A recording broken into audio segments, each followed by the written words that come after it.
السلام علیکم ورحمۃ اللہ وبرکاتہ۔ ناظرین، امید کرتا ہوں کہ آپ سب لوگ خیریت سے ہوں گے، عافیت سے ہوں گے۔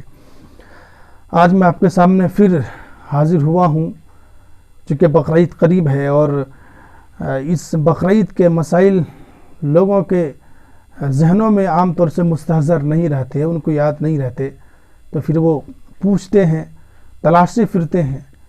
کچھ مسائل وہ ہیں جو مجھ سے پوچھے گئے، میں نے ان کو جواب دیا، لیکن میں چاہتا ہوں کہ وہ مسائل آپ سے بھی شیئر کروں تاکہ آپ کے بھی کسی کام آ جائے۔ ایک سوال یہ آیا تھا کہ نذر مانی گئی قربانی کے گوشت کا کیا حکم ہے؟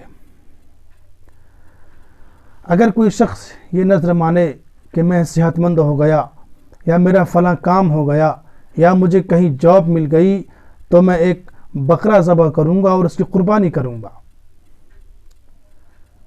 اب اس کا گوشت کو ہم کیا کریں؟ ہم کھائیں، گھر والوں کو کھلائیں، یا پھر کیا کریں؟ ہمارے لیے حلال ہے یا نہیں؟ غور سے دھیان سے سن لیجئے گا کہ نذر مانی گئی جانور کے قربانی کا گوشت انہی لوگوں کے لیے حلال ہے جو صدقہ زکوٰۃ لینے کے مستحق ہیں۔ اگر آپ کے رشتہ دار صدقہ زکوٰۃ کے مستحق ہیں تو یہ گوشت ان رشتہ داروں کے لیے بھی حلال ہوگا، لیکن اگر آپ کے رشتہ دار صدقہ زکوٰۃ کے مستحق نہیں ہیں تو پھر یہ گوشت ان کے لیے بھی حلال نہیں ہوگا۔ آپ اپنے گاؤں میں، اپنے محلے میں ان یتیموں کو، ان مسکینوں کو، ان فقیروں کو تلاش کیجئے جو صدقہ زکوٰۃ کے مستحق ہیں، اور نذر مانی گئی جانور کا سارا گوشت آپ ان کے حوالے کر دیں، آپ کے لیے یہ حلال نہیں ہے۔ ہاں، اگر آپ نے بطور شکرانہ آپ نے سوچا کہ چلو میری بیماری دور ہو گئی، میں اچھا ہو گیا، مجھے جاب مل گئی، میرا فلاں کام ہو گیا، تو میں شکرانے کے طور پر ایک بکرا ذبح کروں گا، اس کی قربانی کروں گا، تو پھر وہ اس گوشت کا وہی حکم ہوگا جو بقرعید کا حکم ہے، یعنی آپ خود کھا سکتے ہیں، گھر والوں کو کھلا سکتے ہیں، اور اس کو تقسیم بھی کر سکتے ہیں۔ ایک سوال یہ آیا تھا کہ قرض لے کر قربانی کیا جائے یا نہیں؟ کیا قرض لے کر ہم قربانی کر سکتے ہیں؟ اگر آپ کے پاس املاک کے لحاظ سے قربانی واجب ہے اور گھریلو سامان اتنی مقدار میں ہے کہ اگر ان سب کو بیچا جائے تو قربانی کے نصاب تک پہنچا جا سکتا ہے، یعنی قربانی کا جو نصاب ہے، قربانی کا جو مقدار ہے، اس مقدار تک آپ کا خرچ پہنچ جا رہا ہے ان گھریلو سامان کو بیچنے کے بعد، تو پھر آپ پر قربانی واجب ہے۔ اب اگر آپ ان گھریلو سامان کو نہیں بیچنا چاہتے ہیں تو پھر آپ پر ضروری ہوگا کہ آپ قرض لے کر کے قربانی کریں۔ یہاں پر ایک بات سمجھنے کی، یہ عام طور پر لوگ اس غلط فہمی میں مبتلا ہو جاتے ہیں کہ زکوٰۃ کی فرضیت اور قربانی کی فرضیت میں مقدار تو ایک ہی ہے، لیکن دونوں میں تھوڑا سا فرق ہے۔ فرق یہ ہے کہ زکوٰۃ میں یہ مسئلہ ہے کہ اگر آج آپ کے پاس 10 لاکھ روپیہ آ گیا تو اس 10 لاکھ روپے میں آپ پر زکوٰۃ اسی وقت واجب ہوگا جب اس میں پورا سال گزر جائے۔ سال گزرنے کے بعد جو بچا آپ اس میں سے آپ زکوٰۃ ادا کریں گے۔ لیکن قربانی میں ایسا نہیں ہے۔ قربانی میں آپ آج آپ کے پاس پیسہ آ گیا اور اتنی مقدار میں آ گیا جو مقدار زکوٰۃ کی ہے، یعنی 52.5 تولہ چاندی، 7.5 تولہ سونا، 7.5 تولہ سونا، آپ کے پاس اتنی مقدار میں رقم آ گیا تو آج ہی آپ پر قربانی واجب ہو گئی۔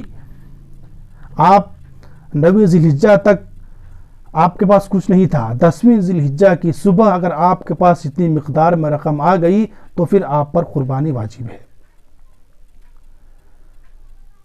ایک مسئلہ یہ بھی سمجھنے کی ہے قرض کے سلسلے میں کہ ابھی آپ کے جیب میں پیسہ نہیں ہے، بینک میں پیسہ کھاتے میں جمع ہے، کسی مجبوری کے تحت ہم نہیں لا سکتے پیسہ، ہمارے جیب میں وہ پیسہ نہیں پہنچا، تو یہ بہانہ نہیں لگایا جا سکتا کہ ابھی میرے جیب میں پیسہ نہیں ہے تو میں قربانی نہیں کروں گا. نہیں صاحب، آپ کے پاس چونکہ پیسہ ہے، آپ کے بینک بیلنس آپ کے پاس ہے، تو پھر آپ پر بہانہ نہیں چلے گا آپ کے لیے، بلکہ آپ کو قرض لے کر کے قربانی کرنی پڑے گی.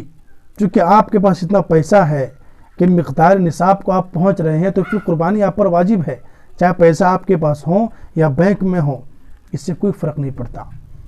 تو اس مسئلے میں دو باتیں یاد رکھنے کی ہیں کہ آپ اپنی ملکیت کے لحاظ سے، اپنی املاک کے لحاظ سے آپ پر قربانی واجب ہے، اور آپ کے پاس گھریلو سامان اتنی مقدار میں ہے کہ اگر ان سب چیزوں کو اگر بیچا جائے تو آپ قربانی کے نصاب تک پہنچ سکتے ہیں، اور آپ ان تمام چیزوں کو بیچنا نہیں چاہتے ہیں تو نہ بیچنے کی صورت میں آپ کو قرض لے کر کے قربانی کرنی پڑے گی. اگر قربانی نہیں کریں گے قرض لے کر کے تو آپ یقیناً گنہگار ہوں گے. ایک مسئلہ یہ آیا تھا کہ میں اپنے مرحومین کی جانب سے قربانی کرنا چاہتا ہوں. میں اپنے حصے سے دستبردار ہو کر کے اپنے مرحومین کی جانب سے، میرے امی ابو وفات پا چکے ہیں، میں ان کی جانب سے قربانی کرنا چاہتا ہوں. تو کیا یہ صحیح ہوگا؟ یہ صحیح ہوگا اس شرط پر کہ پہلے آپ اپنے حصے کی قربانی ادا کریں. اگر آپ نے اپنے حصے کی قربانی ادا نہیں کی اور اپنے حصے کو اپنے مرحومین کے نام کر دیا تو پھر گنہگار آپ بھی ہوں گے، اور اس کا ثواب آپ کے مرحومین تک بھی نہیں پہنچے گا. اس لیے قربانی آپ پر واجب تھی تو پہلے اس وجوب کا، آپ پر جو قربانی واجب ہے اس وجوب کو پہلے ادا کرنا پڑے گا. پھر اگر آپ کے پاس اتنی استطاعت ہے کہ اپنی وجوب کو مٹانے کے بعد، اپنے پر واجب قربانی کو کرنے کے بعد اگر آپ کے پاس اتنی استطاعت ہے تو پھر آپ مرحومین کے لیے بھی قربانی کیجئے، اس میں آپ کو بھی ثواب ملے گا اور آپ کے مرحومین کو بھی ثواب ملے گا. لیکن یہ بات نہیں ہوگی، آپ یہ نہیں کر سکتے کہ اپنے حصے کی قربانی نہ کر کے مرحومین کے نام پر قربانی کر دیں، تو پھر اس میں آپ بھی گنہگار ہوں گے اور اس کا ثواب نہ آپ کو ملے گا نہ آپ کے مرحومین کو ملے گا. ایک سوال یہ آیا تھا، ایک صاحب نے پوچھا کہ میں نے جو جانور خریدا تھا اس میں اس جانور کا پاؤں ٹوٹ گیا ہے. اتفاق سے کہیں کچھ ہوا ہوگا، میں نے مکمل تحقیق تو نہیں کی، لیکن اس نے جو بتایا کہ اس جانور کا پاؤں ٹوٹ گیا ہے تو کیا اس کی قربانی واجب ہوگی؟ چونکہ میں اس سے واقف تھا، اس کے پاس اتنی استطاعت نہیں تھی کہ وہ دوسرا جانور خرید سکے. اگر کسی ایسے شخص نے قربانی کا جانور خریدا جس پر قربانی واجب نہیں تھی، اب اگر اس جانور میں کوئی ایسا عیب پیدا ہو جائے جس عیب سے وہ جانور قربانی گاہ تک نہ پہنچ سکے، یا یوں سمجھ لیجیے کہ جس عیب کے پیدا ہو جانے سے جانور کی قربانی جائز نہیں ہوتی ہے، کوئی ایسا عیب پیدا ہو جائے، پاؤں ہی ٹوٹ گیا یا دونوں سینگ ہی اکھڑ گئی، یہ وہ عیب ہے کہ جس سے قربانی نہیں ہوتی، جانور کی قربانی، ایسی جانور کی قربانی ادا نہیں ہوتی. تو اگر وہ شخص ایسا ہے کہ اس پر قربانی واجب نہیں تھی، اس نے ایک جانور خریدا تھا، اس جانور میں کوئی ایسا عیب پیدا ہو گیا کہ جس عیب کے پیدا ہو جانے کی وجہ سے اس جانور کی قربانی جائز نہیں ہوتی ہے، تو اس شخص کے لیے یہ مسئلہ ہے کہ وہ اسی جانور کی وہ قربانی کر دے.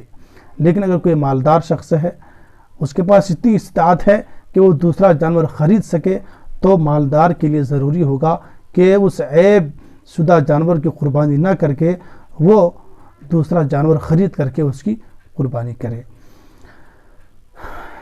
امید کرتے ہیں کہ آپ سب لوگ اس کو بغور سنیں گے اور اپنی معلومات میں اضافہ کریں گے، اور بھی اگر کچھ مسائل آتے ہیں تو پھر انشاءاللہ ہم آپ سے شیئر کریں گے.